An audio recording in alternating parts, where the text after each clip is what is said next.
जब तक कुर्सी रहेगी तब तक किस्सा रहेगा। नमस्कार, मैं हूं आपके साथ अनुराग मुस्कान। किस्सा कुर्सी का लेकर देखिए, पंजाब में पीएम मोदी की सुरक्षा में हुई चूक पर देश भर में बहस जारी है और अभी जारी भी रहेगी। इस मुद्दे पर आज पीएम मोदी ने राष्ट्रपति रामनाथ कोविंद से राष्ट्रपति भवन में मुलाकात की और उनके काफिले में हुए सुरक्षा उल्लंघन की जानकारी दी। वहीं इस मामले में बीजेपी का एक प्रतिनिधि मंडल पंजाब के राज्यपाल बनवारी लाल पुरोहित से मुलाकात कर चुका है, मिला है और विरोध जता चुका है। दूसरी तरफ पंजाब सरकार ने इस मामले की जांच के लिए एक कमेटी बनाई है। वहीं इस पूरे मामले में देश भर में धरना प्रदर्शन का दौर अब शुरू हो गया है। ये तस्वीरें आप देख रहे हैं, राष्ट्रपति से पीएम मिले, साजिश या फिर लापरवाही, राज्यपाल से मुलाकात हुई है और सुरक्षा चूक पर अब घमासान हो रहा है। केंद्रीय मंत्री अनुराग ठाकुर की नजर में पंजाब में जो कुछ हुआ वो पीएम की सुरक्षा में एक बहुत बड़ी चूक है। वहीं पंजाब बीजेपी के अध्यक्ष अश्विनी शर्मा ने कल के दिन को पंजाब सरकार और राजनीति के लिए काला दिन बताया है। सुप्रीम कोर्ट भी गए हैं, न्यायालय भी इस पर देख रहा है, होम मिनिस्ट्री ने भी इस पर कार्रवाई करने की बात कही है, ताकि जानकारी जुटाने के बाद जो जो कदम उठाने होंगे वो बड़े और कड़े निर्णय जो भी हो वो करेंगे। आपको केवल आज कैबिनेट ब्रीफिंग तक ही जो मुझे सीमित रखना है, और मेरा इतना जरूर मानना है कि देश की न्याय व्यवस्था सबको न्याय दिलाती है और इस तरह के जब कोई चूक होती है तो उसमें तो जो भी कदम उठाने होंगे वो उठाए जाएंगे। की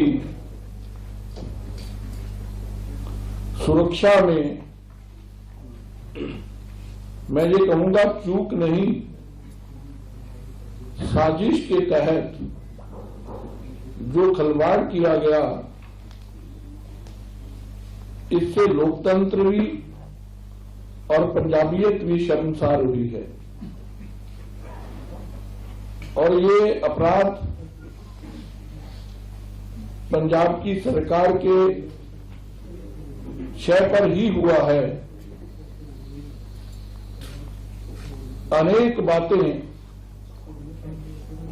लगातार अब निकलकर बाहर आना शुरू हुई हैं और चीफ सेक्रेटरी और डीजी पंजाब, इसकी जानकारी सबको थी और उन्हीं के क्लियरेंस के बाद पीएम सड़क मार्ग से निकले। और ऐसा लगता है ये षड्यंत्र पंजाब में ही नहीं, दिल्ली की कांग्रेस के द्वारा ही रचा गया। आपको बता दें, वहीं सोशल मीडिया पर एक वीडियो वायरल हो रहा है जिसमें पंजाब पुलिसकर्मी प्रदर्शनकारी किसानों के साथ चाय पीते दिख रहे हैं। इस वीडियो को लेकर के बीजेपी पंजाब सरकार पर और हमलावर हो गई है। बीजेपी के राष्ट्रीय प्रवक्ता संबित पात्रा ने वीडियो ट्वीट करते हुए लिखा है कि पंजाब के मुख्यमंत्री 10,000 सुरक्षाकर्मी लगाने की बात कर रहे थे, क्या यही 10,000 सुरक्षाकर्मी हैं? मुख्यमंत्री झूठी स्क्रिप्ट तैयार करने के बजाय सुरक्षा व्यवस्था तैयार करने पर ध्यान दिया होता तो प्रधानमंत्री जी की सुरक्षा में इतनी बड़ी सेंध नहीं लगती।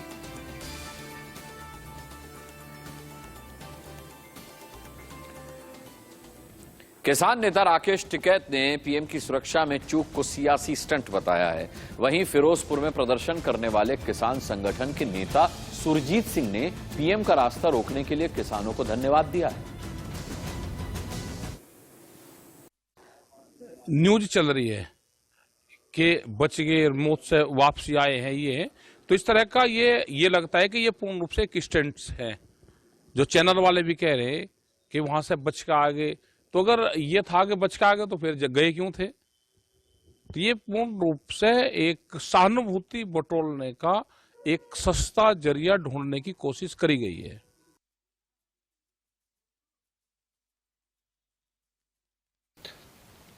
मोदी दी रैली तो सिर्फ 10-11 किलोमीटर पिछे सड़क जाम करके ਰੋਡ ਜਾਮ ਕਰਕੇ ਹਰ ਤਰ੍ਹਾਂ ਦੀ ਔਕੜ ਦਾ ਸਾਹਮਣਾ ਕਰਕੇ ਪੁਲਿਸ ਤੇ ਬੀਜੇਪੀ ਦੇ ਲੀਡਰਾਂ ਦੀਆਂ ਘੁਰਕੀਆਂ ਸਹਿ ਕੇ ਜਿਹੜਾ ਤੁਸੀਂ ਰੋਡ ਜਾਮ ਕਰਕੇ ਉਹਨਾਂ ਨੂੰ ਬੀਜੇਪੀ ਦੇ ਲੀਡਰਾਂ ਨੂੰ ਕੱਚੇ ਰਾਹਾਂ ਉੱਤੋਂ ਦੀ ਪਾੜੀਆਂ ਵਿੱਚ ਦੀ ਲੰਘਾਇਆ, ਇਹਦੇ ਤੁਸੀਂ ਵਧਾਈ ਦੇ ਹੱਕਦਾਰ ਹੈ, क्योंकि वही बीजेपी है ਜਦੋਂ ਤੁਸੀਂ दिल्ली गए ਸੀਗੇ।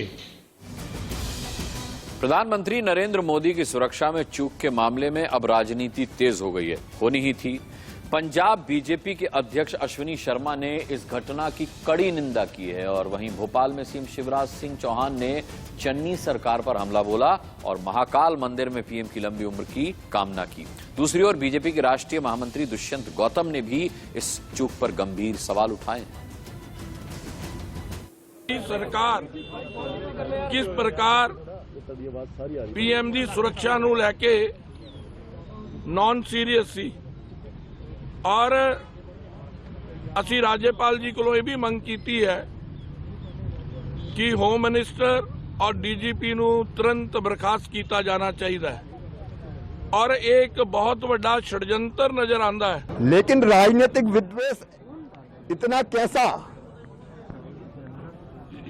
कि कांग्रेस प्रधानमंत्री की जिंदगी से खेल जाए।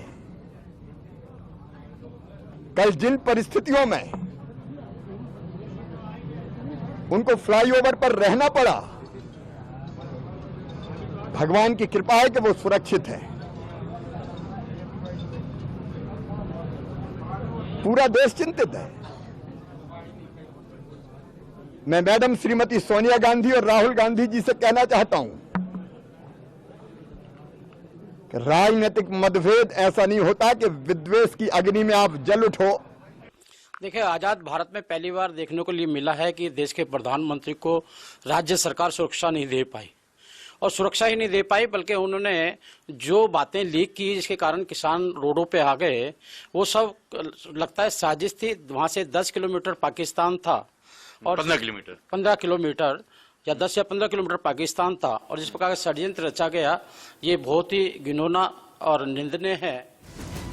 केंद्रीय मंत्री मुख्तार अब्बास नकवी ने इस घटना को आपराधिक साजिश बताया है, सुनिए। साथ में है सबसे बड़ी बात सर कि जिस हिसाब से प्रधानमंत्री की रैली में जो ये चूक हुई है, अब गलतियों को लेकर सवाल खड़े किए जा रहे हैं। आपको लगता है किसी गलती है ये? देखिए, पहली बात यह है कि जनाधार की कंगाली ने कांग्रेस पार्टी को क्रिमिनल कॉन्स्पिरेसी का मवाली बना दिया है और जो पार्टी जनाधार की कंगाली से जूझ रही हो और क्रिमिनल कॉन्स्पिरेसी की मवाली के रास्ते पे खड़ी हो गई हो, वो इसी तरह की हरकतें करेंगी। इस तरह की आपराधिक साजिश पर जिस तरह के अहंकारी जो है वो कुतर्क सामने आ रहे हैं, उससे एक बात बहुत साफ है कि साजिश और सीनाजोरी। लेकिन एक वीडियो भी वायरल हो रहा है कि जिस हिसाब से एक प्रदर्शनकारी वहां प्रदर्शन कर रहे हैं रोड पे, तो वहीं पुलिस वाले चाय की दुकान पे चाय पीते नजर आ रहे हैं। मुझे लगता है ये आपराधिक लापरवाही नहीं है बल्कि ये एक आपराधिक साजिश है और एक ऐसी आपराधिक साजिश है जिस पर की लीपापोती करने की कोशिश हो रही है, लेकिन हर बार वो और एक्सपोज हो रहे हैं।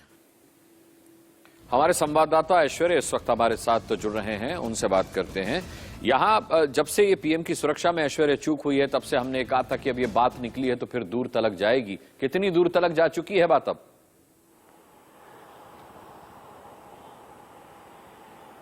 देखिए, साफ तौर पर कैबिनेट मंत्री अनुराग ठाकुर का कहना है कि बड़े और सख्त कदम उठाए जाएंगे जो भी इसके आरोपी होंगे, क्योंकि जो पीएम का रूट था वो लीक हुआ आखिरी मिनट में और उसमें किसान संगठनों की तरफ से बीकेयू क्रांतिकारी और कीर्ति किसान यूनियन, जो दो मुख्य संगठन उस जगह पर प्रोटेस्ट कर रहे थे, उनको आखिर कैसे खबर मिली, उनका वर्जन भी हमने सुना। साफ तौर पर उन्होंने कहा कि वो जानते थे कि प्रधानमंत्री आने वाले हैं। जो एसएसपी थे उन्होंने उनको कहा भी था वहां से हट जाए, लेकिन उनको लगा कि वो सिर्फ और सिर्फ ब्लफ कर रहे हैं, वो मजाक कर रहे हैं और वो नहीं हटे। जब वहां तक प्रधानमंत्री का काफिला पहुंचा तो उन्होंने प्रदर्शन किया, लेकिन केंद्र सरकार और गृह मंत्रालय काफी सख्ती से पंजाब सरकार से उन्होंने रिपोर्ट मांगी है और अब उस रिपोर्ट का इंतजार होना है कि आखिर में क्या कुछ जवाब पंजाब सरकार और पंजाब के होम सेक्रेटरी गृह मंत्रालय को देते हैं।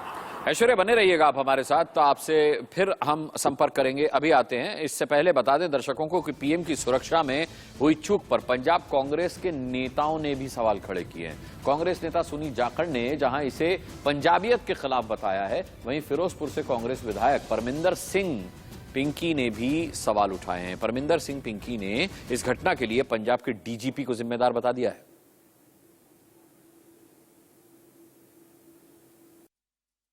हमारे मुख्यमंत्री जी, हमारी गवर्नमेंट जो थी बड़ी सीरियस है कि प्रधानमंत्री जी आ रहे हैं और वो देश के प्रधानमंत्री हैं। प्रधानमंत्री एक इंस्टीट्यूशन होते हैं, उसके लिए उन्होंने मनप्रीत सिंह बादल की ड्यूटी लगाई और फिरोजपुर में हमारे डिप्टी सीएम सोनी साहब और मेरी ड्यूटी लगाई कि आप लोकल एमएलए उनको रिसीव करना, क्योंकि कल हम लोगों ने टेस्ट कराए थे। उस टेस्ट में मेरा और मुख्यमंत्री जी का जो टेस्ट था वो नेगेटिव आ गया था। उनके 2 एम्प्लॉइज़ हैं, ऑफिसर्स हैं, उनका पॉजिटिव आ गया था। तो उन्होंने कहा कि अगर मैं उधर जाऊंगा तो अच्छा नहीं लगेगा कि देश के प्रधानमंत्री आ रहे हैं, एक इंस्टीट्यूशन आ रहा है। उसके लिए जो हमारी पंजाब पुलिस है बड़ी सक्षम है। पंजाब पुलिस के जितने जवान थे, जितने ऑफिसर थे, बड़ी अच्छी ड्यूटी कर रहे थे। बरसात पड़ रही थी, उसमें खड़े हुए थे, उन्होंने सब कुछ देखा। जब उनका रूट चेंज किया गया तो उसमें जो था कि वहाँ पे उनको रोका गया। किसानों का फर्ज बनता है कि अपना विरोध करना, क्यों नहीं करेंगे वो। देखिए, इस बीच आपको बता दें नवजोत सिंह सिद्धू ने पीएम की सुरक्षा में चूक को ध्यान भटकाने की राजनीति करार दिया है। सिद्धू ने कहा है कि पीएम की रैली में कुर्सियां खाली थीं, इसीलिए ये प्लानिंग की गई।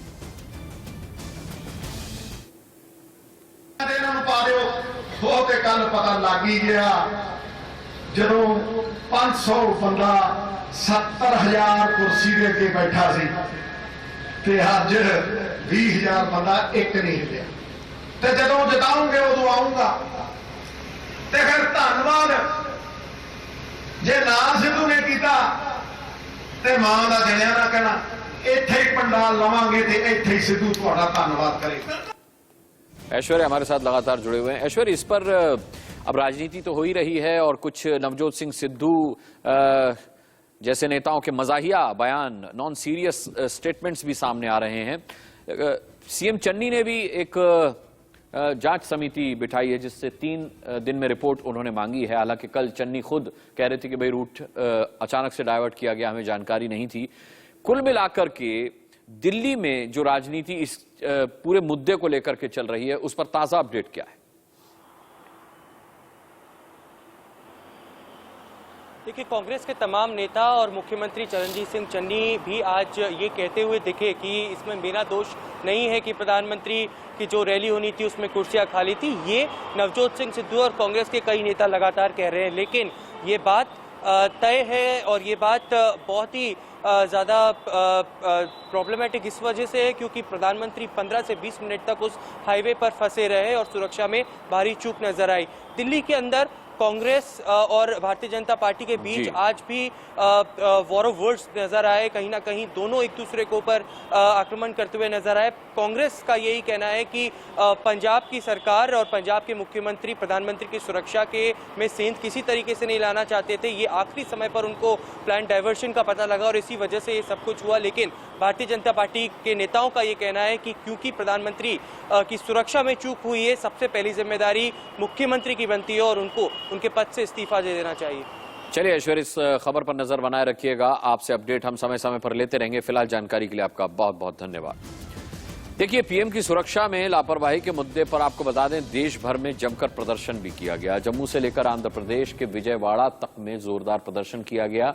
उत्तर प्रदेश के गाजियाबाद में बीजेपी कार्यकर्ताओं ने कांग्रेस नेताओं के पुतले फूंककर विरोध जताया। वहीं चंडीगढ़ में बीजेपी ने सीएम चन्नी का पुतला फूंककर विरोध किया। तो जम्मू में डोगरा फ्रंट ने जोरदार प्रदर्शन किया। आंध्र प्रदेश के विजयवाड़ा में बीजेपी ने सीएम चन्नी का पुतला फूंका और नारेबाजी की।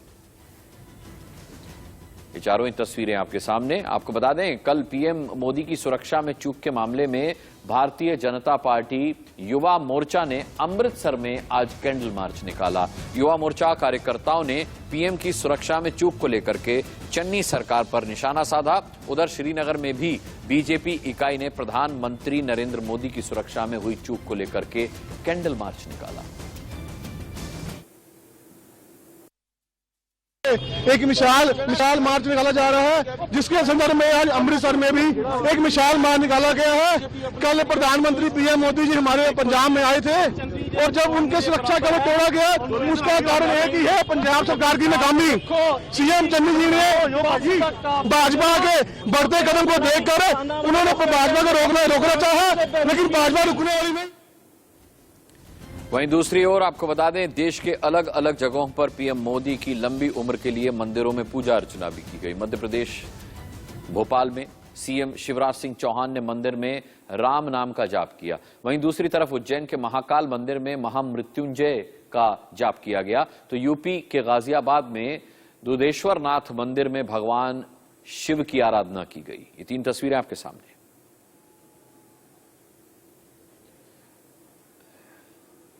असम के सीएम हेमंत बिस्व शर्मा ने प्रधानमंत्री नरेंद्र मोदी की शुभ जीवन के लिए पूजा अर्चना की। ये देखिए तस्वीरें।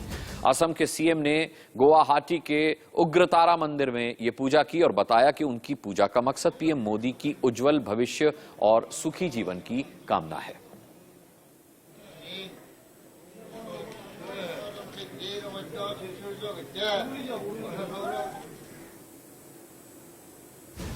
तो ये सब कुछ प्रधानमंत्री के साथ जो कल पंजाब में हुआ उसे लेकर के चल रहा है। अगली खबर का रुख करते हैं। आपको बता दें कि आरएलडी के जयंत चौधरी ने समाजवादी पार्टी के अध्यक्ष अखिलेश यादव से मुलाकात की है। यूपी के लखनऊ में हुई दोनों नेताओं की इस मुलाकात के दौरान सीट बंटवारे को लेकर के चर्चा हुई। बताया जा रहा है कि सीट बंटवारे को लेकर के जल्दी ही ऐलान हो सकता है। इसके बाद समाजवादी पार्टी और आरएलडी यूपी में एक साथ मिलकर चुनाव लड़ेंगे। तो कुल मिलाकर के इस मुलाकात का यह मतलब था कि सीटें किसको कितनी दी जाएंगी। अच्छा, उधर यूपी के सीएम जो हैं योगी आदित्यनाथ, वो वाराणसी पहुंचे। सीएम ने काशी विश्वनाथ मंदिर में पूजा अर्चना की और गंगा आरती में भी शिरकत की। तेजी से बढ़ रहे कोरोना संक्रमण के मामलों की रोकथाम के लिए समीक्षा के लिए मुख्यमंत्री योगी आदित्यनाथ वाराणसी पहुंचे थे। सीएम योगी का यहां रुद्राक्ष कन्वेंशन सेंटर में विश्वविद्यालय और महाविद्यालय के छात्र छात्राओं को टैबलेट वितरण का भी कार्यक्रम था। इसके बाद उन्होंने रुद्राक्ष के सभागार में ही अधिकारियों से कोरोना संक्रमण की रोकथाम के लिए रणनीति पर चर्चा भी की। हमारी कोरोना के संभावित खतरों को देखते हुए भी यहां पर एक समीक्षा बैठक ली है। यद्यपि राज्य स्तर पर हम लोग प्रतिदिन इसकी समीक्षा कर रहे हैं, काशी के संदर्भ में विशेष बैठक आज यहां पर मैंने काशी में ली है। यद्यपि थर्ड वेव, जिसे विशेषज्ञ थर्ड वेव के रूप में कह रहे हैं, ओमिक्रॉन जो नया कोविड का वेरिएंट आया है वह बहुत खतरनाक नहीं है,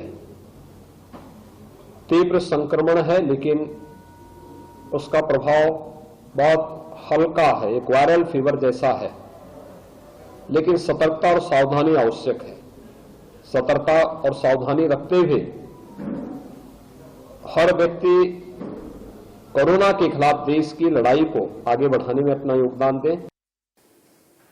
इस वक्त की बड़ी खबर आपको बता दें, राजस्थान के CM Ashok Gehlot Covid positive हो गए हैं। सीएम अशोक गहलोत ने ट्वीट करके जानकारी दी है। उन्होंने कहा कि हल्के लक्षण हैं, कोई परेशानी नहीं है।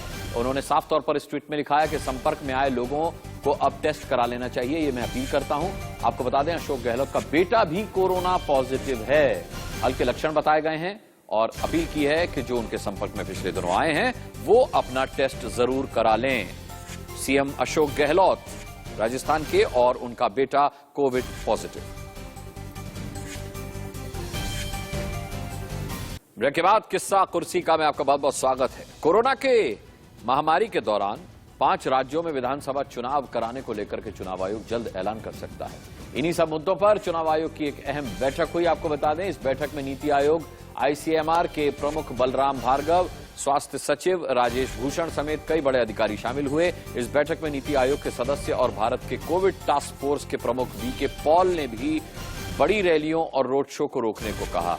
मीडिया रिपोर्ट्स के मुताबिक डॉक्टर पॉल ने आयोग को बताया है कि देश अभी उस स्थिति में नहीं है कि बड़ी रैलियां और रोड शो किए जाएं। ऐसे में इस तरह के आयोजन नहीं होने चाहिए। हालांकि आयोग का विचार है कि राजनीतिक दलों को बड़ी रैलियों और रोड शो को अपने दम पर रोकना चाहिए। इससे साफ होता है कि चुनाव आयोग द्वारा इस दिशा में कोई कदम उठाने की संभावना नहीं है। इससे पहले चुनाव आयोग ने उत्तर प्रदेश, उत्तराखंड, गोवा, पंजाब और मणिपुर के विधानसभा चुनावों की तैयारी के लिए एक बैठक की थी। उस दौरान स्वास्थ्य मंत्रालय को निर्देश दिया गया था कि वो चुनावी राज्यों में टीकाकरण की गति को तेज करे।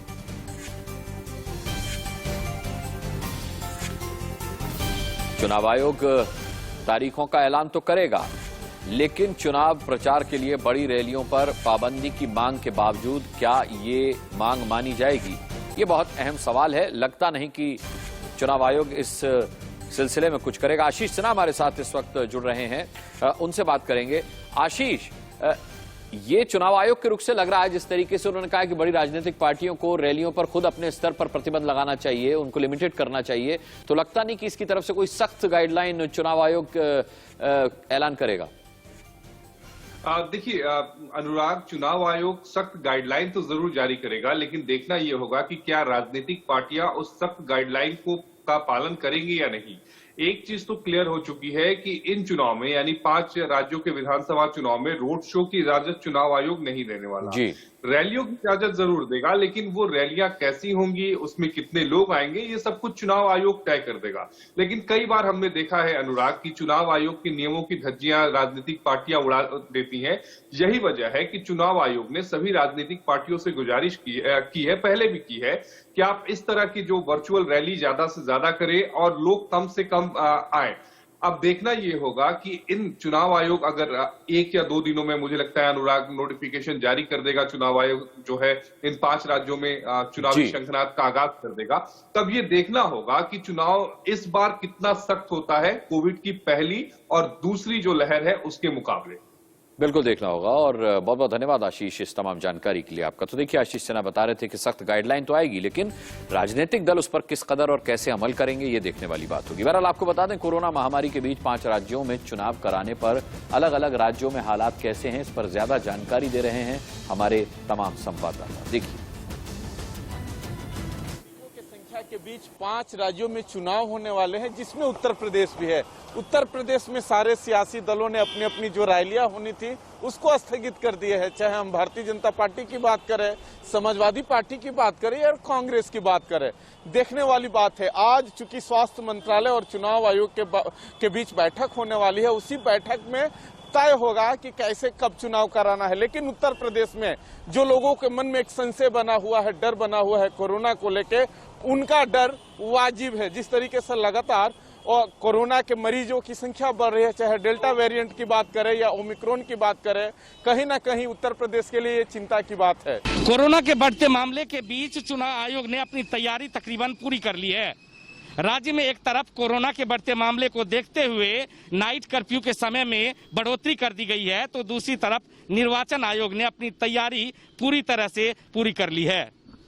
राज्य में तकरीबन 81.5 लाख मतदाता इस बार मतदान करेंगे। वहीं पर 11,500 के आसपास मतदाता केंद्र बनाए गए हैं। सरकार का कहना है कि तैयारी पूरी है, सबका इंतजार आचार संहिता को लेकर है। अब देखना होगा कि भारत निर्वाचन आयोग कब तक राज्य में आदर्श आचार संहिता लागू करती है। पंजाब में विधानसभा चुनावों की तारीखों की घोषणा से पहले एक बड़ा खतरा पंजाब पर मंडरा रहा है। पंजाब में कोविड के केसेस लगातार बढ़ रहे हैं। तकरीबन 145% का इजाफा जो है वो पंजाब में कोविड केसेस में देखने को मिल रहा है। ऐसे में ओमिक्रॉन वेरिएंट का खतरा भी पंजाब में मंडरा रहा है।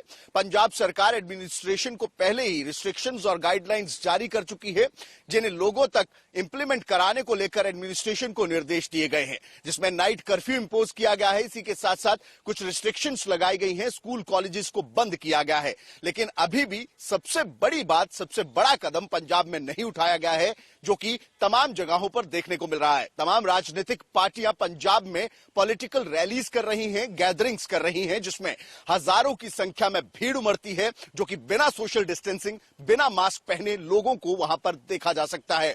ऐसे में कहीं ना कहीं ये राजनेता लोगों को भी खतरे में डाल रहे हैं। अब देखिए, इस वक्त की बड़ी खबर आपको बता दें, उत्तर प्रदेश में आम आदमी पार्टी की सभी रैली और सभाएं स्थगित कर दी गई हैं। कोरोना के बढ़ते केसेस को देखते हुए आम आदमी पार्टी का यह फैसला है। 8 जनवरी की रोजगार गारंटी जनसभा वर्चुअली होगी।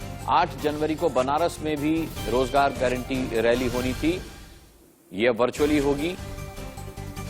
आम आदमी पार्टी ने उत्तर प्रदेश की अपनी सभी रैलियों को रद्द कर दिया है कोरोना के खतरे के चलते।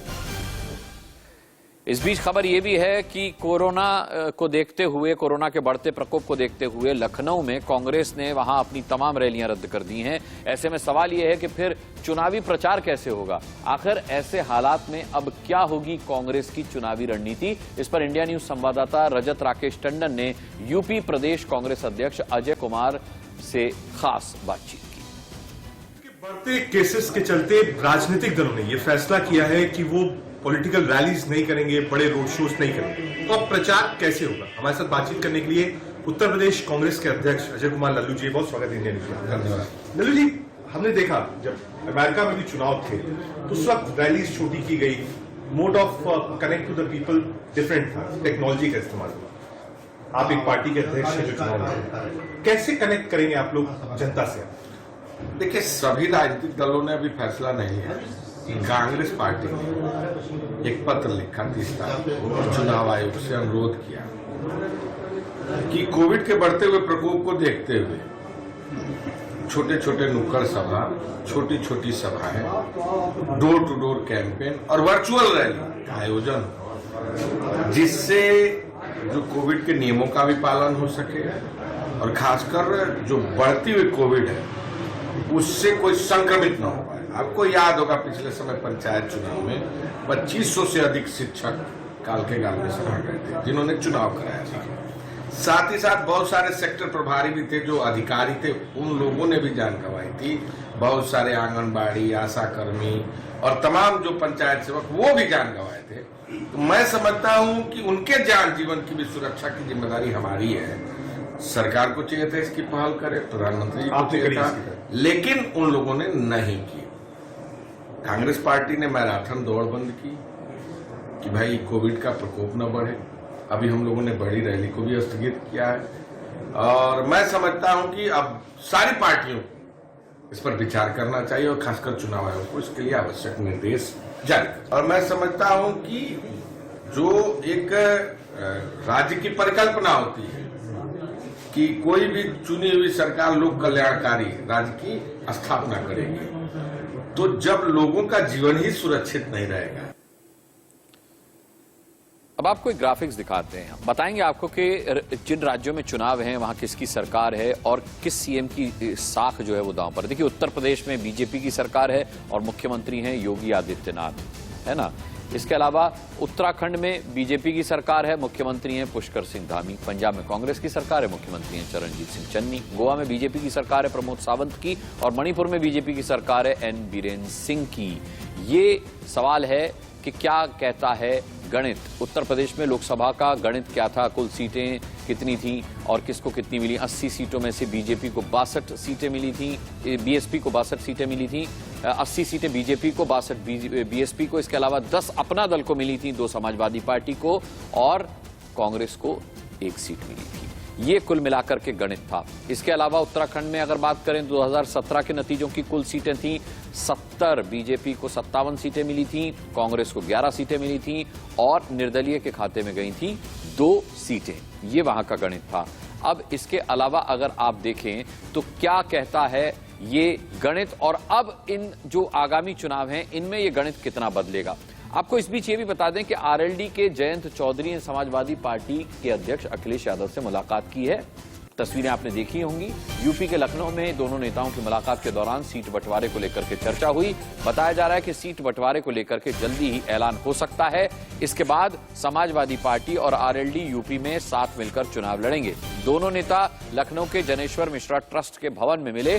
दोनों की मुलाकात करीब 2 घंटे तक चली। बैठक में जयंत चौधरी ने अपनी सीटों की सूची अखिलेश यादव को सौंपी है।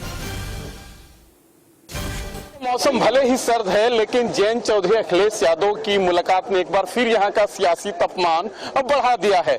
जयंत चौधरी की आज अखिलेश यादव से मुलाकात हुई इसी जनेश्वर मिश्रा ट्रस्ट में। मुलाकात के बाद जयंत चौधरी निकल गए हैं। जो टिकट का फार्मूला है, जो सूत्र बता रहे हैं कि उन्होंने जो सीटों को डिमांड की थी 35 सीटों का, लगभग 25 सीटों का उन्होंने सूची भी दिया है अखिलेश यादव को, तो किस किस सीट पे हमको किसको चुनाव लड़ाना है। एक तो फार्मूला तय है कि अखिलेश यादव ने मजबूती से बात कहा कि भले सिंबल आपका होगा, लेकिन हमारे लोग वहां से चुनाव लड़ेंगे। देखने वाली बात है कि दोनों की मुलाकात 2022 के विधानसभा में क्या रंग लाती है, लेकिन कहीं ना कहीं कार्यकर्ताओं में एक मैसेज देने की जरूर कोशिश हो रही है कि लोक दल और समाजवादी पार्टी का जो गठबंधन है वो बड़ा ही मजबूत गठबंधन है। सहयोगी सिद्धार्थ के साथ रजनीश पांडे, इंडिया न्यूज, लखनऊ। चलिए आगे बढ़ते हैं। आपको बता दें, केंद्रीय मंत्री नितिन गडकरी ने अयोध्या में रामलला के दर्शन किए, पूजा अर्चना करके उन्होंने सबकी मंगल कामना की। उत्तर प्रदेश के उप मुख्यमंत्री केशव प्रसाद मौर्य, सांसद अजय सिंह और राम जन्मभूमि तीर्थ क्षेत्र के महासचिव चंपक राय ने भी नितिन गडकरी का स्वागत किया। केंद्रीय मंत्री गडकरी ने दर्शन के पश्चात भगवान राम के भव्य मंदिर निर्माण के कार्य का मुआयना भी किया। तस्वीरें आप देख रहे हैं। वाराणसी में गंगा घाट के किनारे लगाया गया एक पोस्टर विवादों में घिर गया है। आपको बता दें, इस पोस्टर में मांग की गई है कि वाराणसी के गंगा घाटों पर गैर हिंदुओं का प्रवेश नहीं दिया जाए। कहा जा रहा है कि ये पोस्टर विश्व हिंदू परिषद और बजरंग दल ने लगाए। ये देखिए पोस्टर।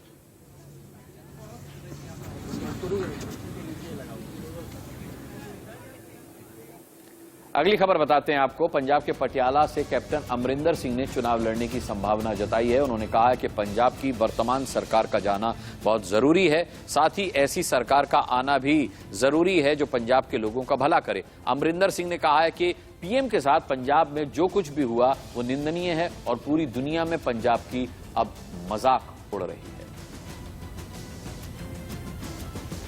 समझा बिल्कुल माड़ा काम होया, पंजाब की बेइज्जती है ਇਹਦੇ ਵਿੱਚ और सारे पंजाब ਦੇ बारे जो कुछ होया है और जिन्होंने किया है, आज सारी दुनिया जो कैमरे च अपने टेलीविजन देख रही है वो भी हंस रहे होने साडे। पहला तो उन्होंने आना सीगा बाई एयर फ्रॉम दिल्ली, उतों हैलीकॉप्टर के राही उन्होंने फिरोजपुर जाना सी, मौसम खराब सी।